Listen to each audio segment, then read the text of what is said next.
लाख टके की बात में इस वक्त की सबसे बड़ी खबर हम आपको बताते हैं। आपको बता दें कि क्वाड देशों की जो बैठक है उसकी शुरुआत हो चुकी है।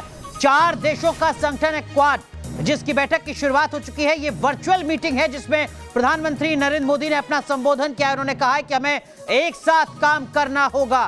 प्रधानमंत्री नरेंद्र मोदी ने कई अहम बातें इस क्वाड की बैठक में कही हैं।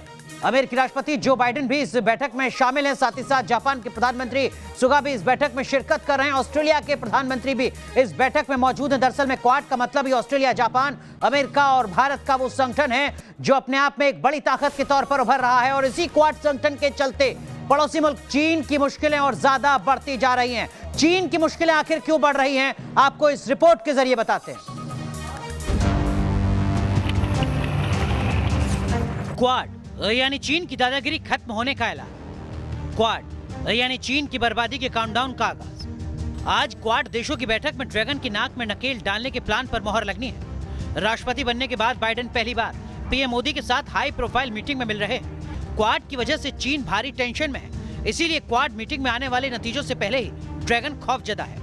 अब समझना ये जरूरी है कि जब दुनिया के 4 बड़े देश चीन के खिलाफ हाथ मिलाएंगे तो इससे इन चारों का क्या फायदा होगा और चीन को अब नुकसान क्या होगा। क्वाड का पहला मकसद साउथ चाइना सी में चीन की दादागिरी पर लगाम लगाना है। दरअसल दक्षिण चीन सागर हिंद प्रशांत क्षेत्र का हिस्सा है। चीन दक्षिण चीन सागर पर हक जताता है। क्वाड मीटिंग में चारों देश आर्थिक सहयोग बढ़ाने पर फैसले लेंगे। चीन की विस्तारवादी नीति पर लगाम लगाने पर फोकस होगा। बैठक में दूसरे देशों की तकनीक और रिसर्च की चोरी कर चीन जो आर्थिक नुकसान पहुंचा रहा है उस पर भी रणनीति बनेगी। सूत्रों के मुताबिक इस शिखर सम्मेलन में क्वाड देश कोरोना वैक्सीन की सप्लाई तेज करने के लिए ठोस तालमेल पर विचार करेंगे। इसका सबसे ज्यादा फायदा भारत को मिलना तय माना जा रहा है। बताया जा रहा है कि अमेरिका और जापान वैक्सीन उत्पादन के लिए बजट मुहैया करा सकते हैं। कोरोना वैक्सीन का प्रोडक्शन हिंदुस्तान में होगा और ऑस्ट्रेलिया की जिम्मेदारी प्रशांत क्षेत्र में वैक्सीन को सप्लाई करने की हो सकती है। इस मीटिंग में सेमीकंडक्टर प्रोडक्शन और 5G तकनीक के संयुक्त रिसर्च और उत्पादन पर भी अहम फैसला हो सकता है।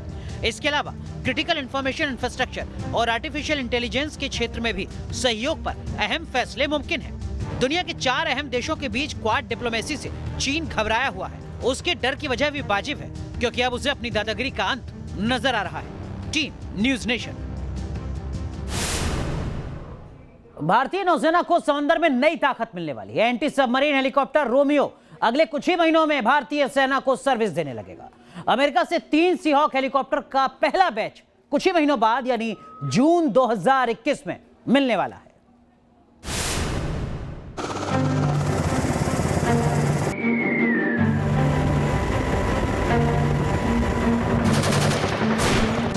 इंडियन नेवी का नया हथियार।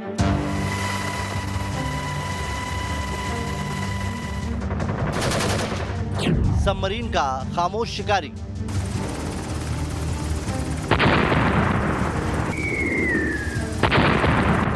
नीले समंदर का सबसे मारकबाज।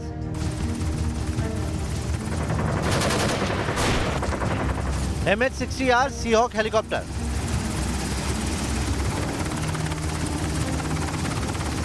यह समंदर का वो सूरमा जो अगले कुछ महीनों में इंडियन नेवी के लिए सर्विस देता नजर आएगा। इस खबर ने जहां चीन की नींद उड़ा दी है तो पाकिस्तान में भी खलबली मच गई है। मीडिया रिपोर्ट्स के मुताबिक 24 MH-60R सीहॉक की सील हुई डील में हेलीकॉप्टरों का पहला बैच जून से सितंबर 2021 के बीच भारतीय नौसेना के सुपुर्द कर दिया जाएगा।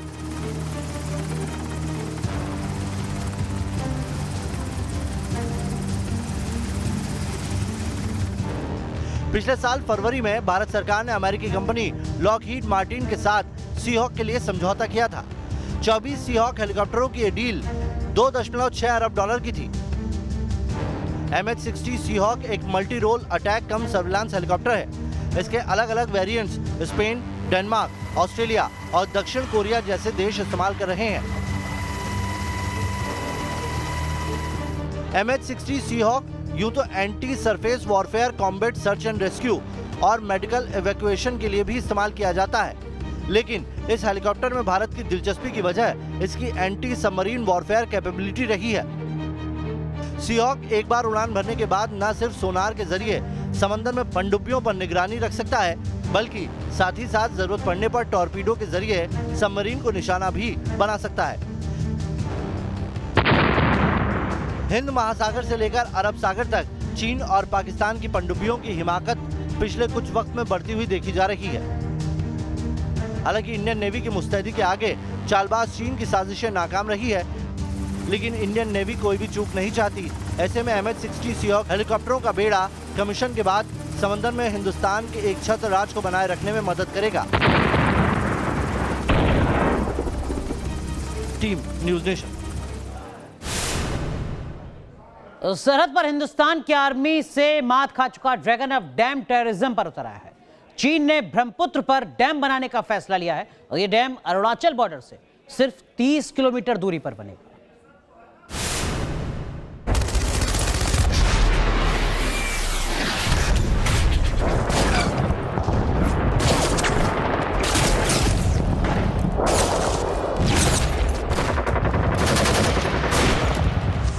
चीन की बारूदी साजिश को कुचलने में एक पल का वक्त भी नहीं लगाती। गलवान से ब्लैक टॉप तक चीन अपनी मक्कारी का साइड इफेक्ट झेल चुका है, लेकिन सरहद पर बार बार भूखी खाने के बाद भी चीन अब वाटर टेररिज्म पर उतर आया है। चीन असम और अरुणाचल प्रदेश में सैलाब लाने की साजिश को अंजाम देने की तैयारी कर रहा है। चीन ने तिब्बत के यारलुंग सांगपो नदी पर बांध बनाने का फैसला किया है। भारत में यही नदी ब्रह्मपुत्र के नाम से जानी जाती है। ब्रह्मपुत्र नदी असम और अरुणाचल प्रदेश से होकर गुजरती है। इस नदी पर बांध बनाकर चीन पानी के बहाव को कंट्रोल कर सैलाब और सूखे जैसी साजिश को अंजाम दे सकता है। चीनी संसद ने 11 मार्च को 14वीं पंचवर्षीय योजना को मंजूरी दे दी है। इसमें तिब्बत में ब्रह्मपुत्र नदी पर एक हाइड्रो पावर बांध बनाने की योजना भी शामिल है। ये बांध अरुणाचल प्रदेश की सीमा से महज 30 किलोमीटर दूर बनाया जाएगा। इस बांध से भारत और बांग्लादेश दोनों की परेशानी बढ़ने लगेगी। दरअसल बांध बनाने के लिए चीन नदी का पानी डाइवर्ट करेगा। ऐसे में अरुणाचल प्रदेश और असम में सूखे के हालात बन सकते हैं। हालांकि चीन के इस कदम का तिब्बत में भारी विरोध हो रहा है। चीन के दागदार अतीत को देखते हुए जानकारों का दावा है कि चीन इस डैम को राजनीतिक हथियार के तौर पर इस्तेमाल कर सकता है। T news nation. और अब बात करते हैं महाराष्ट्र की, जहां पर कोरोना के मामलों में लगातार कोई कमी नहीं देखी जा रही। हालात लगातार बिगड़ते जा रहे हैं। एक के बाद एक उन शहरों की लिस्ट बढ़ती जा रही है, नाम बढ़ते जा रहे हैं जहां पर कोरोना के चलते लॉकडाउन या फिर कर्फ्यू लगाना पड़ रहा है।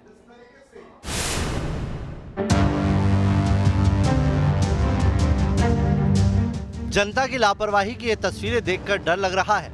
एक तरफ लॉकडाउन लौट रहा है तो जनता इतनी बेफिक्र होकर घूम रही है मानो कोरोना इनका कुछ नहीं बिगाड़ सकता। यदि मैं अंधेरी की बात करूं तो अंधेरी स्टेशन पर आप तस्वीरें देख पाएंगे। बस में किस तरह से एक भीड़ आपको नजर आएगी, जो कि सैकड़ों की संख्या में लोग आपको अंधेरी स्टेशन में भी मौजूद आएंगे। कई यहाँ पर ऐसे लोग हैं जिन्होंने मास्क नहीं पहना है और कई ऐसे लोग हैं कि सोशल डिस्टेंस की धज्जियाँ उड़ती हुई ये तस्वीरें साफ तौर पर आप देखे जा रहे हैं। लेकिन तस्वीरें ये बेहद डराती है और कई सवाल खड़ा करती है। जनता की इसी लापरवाही का नतीजा है कि नागपुर में लॉकडाउन है, जलगांव में जनता कर्फ्यू लग चुका है, पुणे में नाइट कर्फ्यू भी जारी है, नासिक और औरंगाबाद में आंशिक लॉकडाउन लगा दिया गया है। तो अब अकोला में भी लॉकडाउन लगाना पड़ा है। अकोला में 13 और 14 मार्च को लॉकडाउन रहेगा। अकोला में पूरी तरह से लॉकडाउन की घोषणा कर दी गई है। आपको बता दें कि शुक्रवार रात 8 बजे से लेकर सोमवार सवेरे 6 बजे तक, यानी कि करीब 2 दिनों तक अकोला में सिर्फ आवश्यक सेवाएं ही शुरू रहेंगी और बाकी तमाम चीज़ें बंद रहेंगी। यानी कि दुकानें, बाजार, दफ्तर, कॉलेज, स्कूल, ये सारी चीज़ों को बंद कर दिया गया है। महाराष्ट्र में कोरोना अपनी गिरफ्त मजबूत कर रहा है। ये कोरोना के बढ़ते केस से जाहिर हो रहा है। महाराष्ट्र में पिछले 24 घंटे में 14,317 कोरोना मरीज मिले हैं। ऐसे में सरकार भी एक्शन में दिख रही है और अगर हालात नहीं सुधरे तो सरकार और सख्त कदम उठा सकती है। जो जिलों में अभी संख्या बढ़ रही है, वहाँ के स्थानिक प्रशासन को उनको जो ठीक लगता है, जो राइट लगता है, वो डिसीजन लेने का उनको अधिकार दिया गया है। जो भी है लॉकडाउन हो या कर्फ्यू हो लगाने की, वहाँ पर लोकल लेवल में कोशिश करें। महाराष्ट्र में लॉकडाउन का दायरा बढ़ता जा रहा है, लेकिन जनता सुधरने का नाम नहीं ले रही है। Team news nation. वैसे कोरोना को लेकर जनता की लापरवाही सिर्फ महाराष्ट्र में नहीं दिख रही है, बल्कि दिल्ली, एनसीआर और देश के बाकी इलाकों का भी यही हाल है। दिल्ली में कोरोना मरीज लगातार बढ़ रहे हैं। वहीं दूसरी तरफ पंजाब के भी कई जिले ऐसे हैं जहां पर नाइट कर्फ्यू लगाना पड़ा है।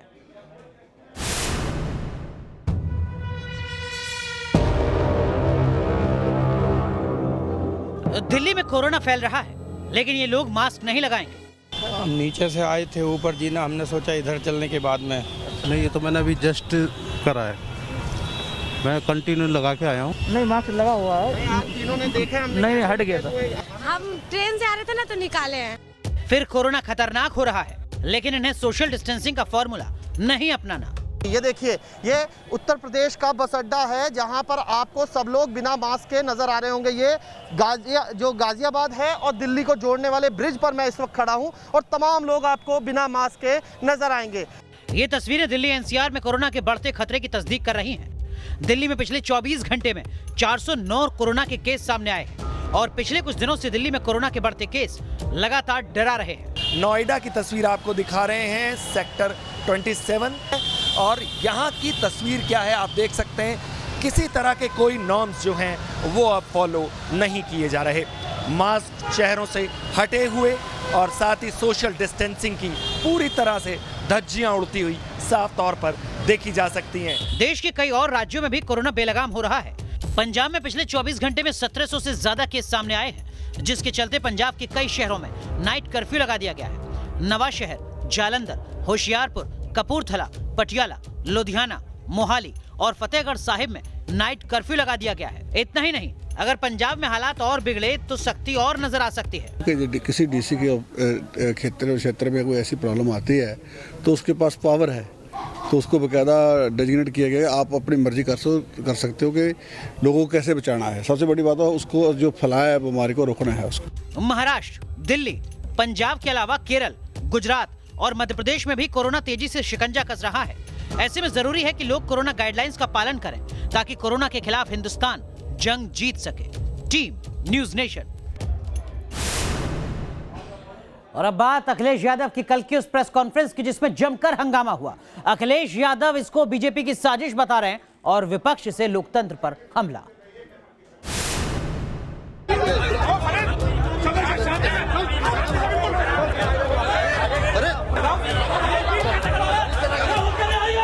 धक्का मुक्की, मारपीट, हंगामा, ये बवाल समाजवादी पार्टी के अध्यक्ष और यूपी के पूर्व मुख्यमंत्री अखिलेश यादव की प्रेस कॉन्फ्रेंस के दौरान हुआ। सबसे हैरानी की बात ये कि ये सब कुछ अखिलेश यादव की मौजूदगी में हुआ। काफी देर तक इसी तरह बवाल होता रहा। आरोप है कि समाजवादी पार्टी के कार्यकर्ताओं ने पत्रकारों से मारपीट की। हालांकि अखिलेश इसके पीछे बीजेपी की साजिश बता रहे हैं। हमले अभी हम पर और आप पे भी होने वाले हैं और कहीं न कहीं साजिश के तहत और उसमें शामिल सरकार है। आरोप लग रहा है कि अखिलेश यादव ने अपने कार्यकर्ताओं को रोकने की कोशिश नहीं की। इस मामले को लेकर बीजेपी ने अखिलेश यादव को निशाने पर ले लिया है। देखिए, बहुत दुखद है और पत्रकारों के साथ जिस तरह से मिसबिहेव हुआ, जिस तरह से बदसलूकी की गई, ये बहुत दुखद है और इस पर कोई तर्क वितर्क न करके सीधे सीधे पत्रकारों से माफी मांगी जानी चाहिए। वहीं इस हंगामे पर समाजवादी पार्टी के नेता अपने कार्यकर्ताओं को समझाने की बजाय पत्रकारों की ही गलती बताते नजर आए। तो वहाँ की जो सिक्योरिटी है, जो वीआईपी सिक्योरिटी होती है, उसकी जिम्मेदारी होती है। जब प्रेस कॉन्फ्रेंस हो गई, जब वीआईपी जाने लगता है तो उसको अपना घेरा बना लेते हैं। उस घेरे को अगर तोड़ने की कोशिश करोगे तो हटाएंगे ना। बताया जा रहा है कि अखिलेश यादव से पत्रकारों ने जो सवाल किए उसी से एसपी कार्यकर्ता भड़क गए और देखते ही देखते हंगामा शुरू हो गया। Team news nation. अब बात कांग्रेस पार्टी की। राहुल गांधी एक तरफ देश के लोकतंत्र पर सवाल उठा रहे हैं, लेकिन वहीं दूसरी तरफ एक रिपोर्ट सामने आई है जिसमें जो आंकड़े सामने आ रहे हैं उसके बाद कांग्रेस पार्टी पर, राहुल गांधी पर, लीडरशिप पर बड़े सवाल खड़े हो रहे हैं।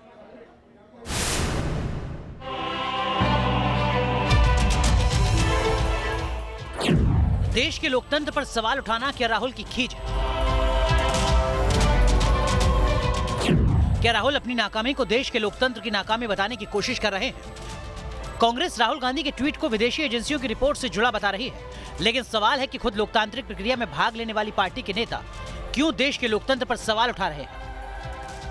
इसमें दो राय नहीं है कि पिछले कुछ सालों में राहुल की अगुवाई में कांग्रेस को लगातार नाकामी झेलनी पड़ रही है।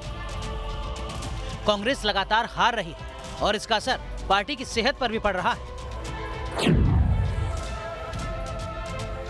4 साल में कांग्रेस में लगातार भगदड़ मची है। कांग्रेस के अंदर भूचाल आया हुआ है। नेताओं के इस्तीफे हो रहे हैं, अलग अलग गुट तैयार हो रहे हैं। एसोसिएशन फॉर डेमोक्रेटिक रिफॉर्म्स यानी एडीआर की रिपोर्ट सामने आई है जिससे कांग्रेस की सेहत का पता चल रहा है।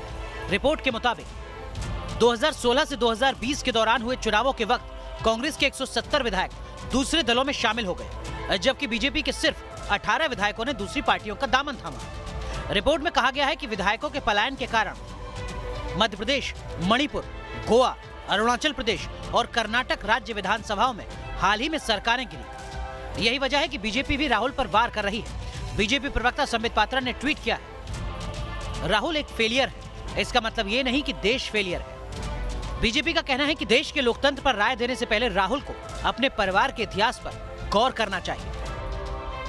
Team news nation. अब बात म्यांमार की, जहां आर्मी ने तख्ता पलट के बाद अब स्टेट काउंसलर आंग सान सू की पर रिश्वतखोरी का आरोप लगाया। वहीं दूसरी तरफ प्रदर्शनकारियों पर सेना का जुल्म अभी भी लगातार जारी है।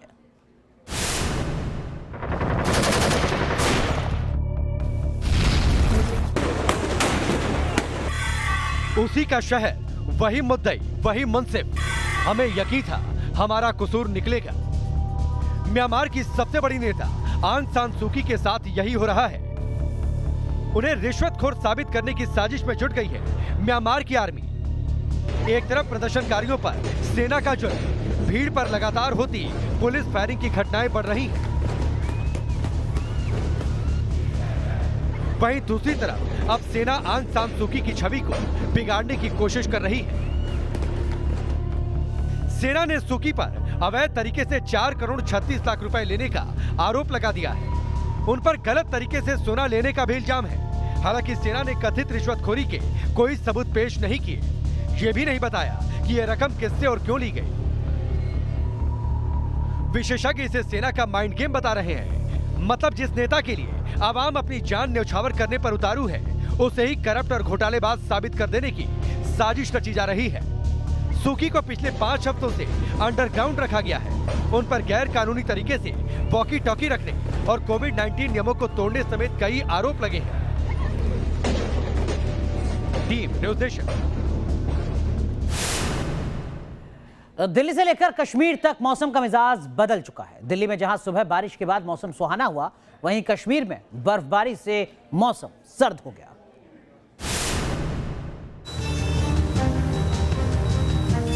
दिल्ली हो या श्रीनगर, आज उत्तर भारत का बड़ा हिस्सा मौसम की अटकेलियों का गवाह बना। कश्मीर के पहाड़ी इलाकों में बारिश के साथ बर्फबारी ने मौसम को साफ बदल दिया। जम्मू में भी बूंदाबांदी और तेज हवा का दौर रहा। बारामूला में बर्फबारी ने ठंड की फिर से याद दिला दी। दिल्ली वालों की भी सुबह आज रिमझिम बारिश के साथ हुई। लखनऊ से कोटा तक बारिश दर्ज की गई। मौसम में आए इस बदलाव की वजह वेस्टर्न डिस्टर्बेंस बताया जा रहा है। मौसम विभाग के मुताबिक मार्च के महीने में 5 दिन में ही 3 पश्चिमी विक्षोभ से पूरे देश में मौसम बदल गया है।